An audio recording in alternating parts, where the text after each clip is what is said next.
झारखंडमध्ये 1,500 रुपये ते 3,000 रुपये करण्याची राज्याचे मुख्यमंत्र्यांनी घोषणा केली. काल लगेच आदित्य ठाकरेही सांगतात की आम्ही आमच्या सरकारला 3,000 करू. सुप्रिया सुळेंचा दावा आहे की ही योजना जास्त पॉप्युलर आहे, याची आम्ही रक्कम वाढवू. म्हणजे तुमची योजनेची कॉपी पेस्ट करण्याचा प्रयत्न विरोधक करू. मला या गोष्टीचा आनंद आहे. विरोधकांनी लाडकी बहीण योजना बंद पाडण्याकरता सगळे प्रयत्न करून पाहिले, त्यांना ती बंद करता आली नाही. तर आता त्या योजनेला आपल्याकडे कसं खेचता येईल याचा त्यांचा प्रयत्न चालला आहे.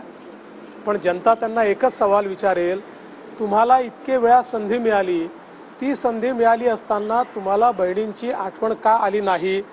बहिणींना हे माहिती आहे की केवळ आणि केवळ महायुतीचं सरकार आहे जे त्यांच्या पाठीशी उभं आहे.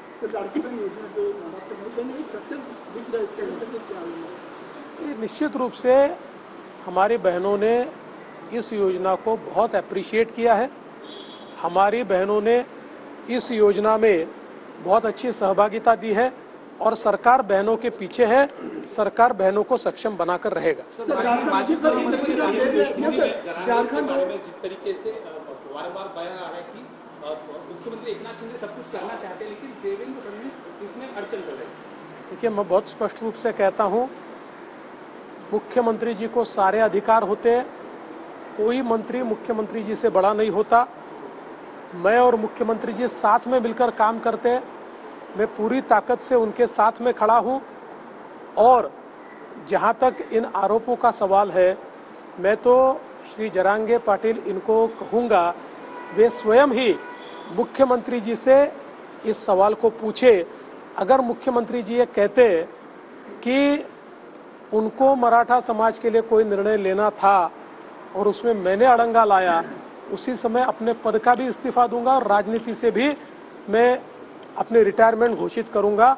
इस प्रकार से झूठी बातें फैलाने में कोई मतलब नहीं है.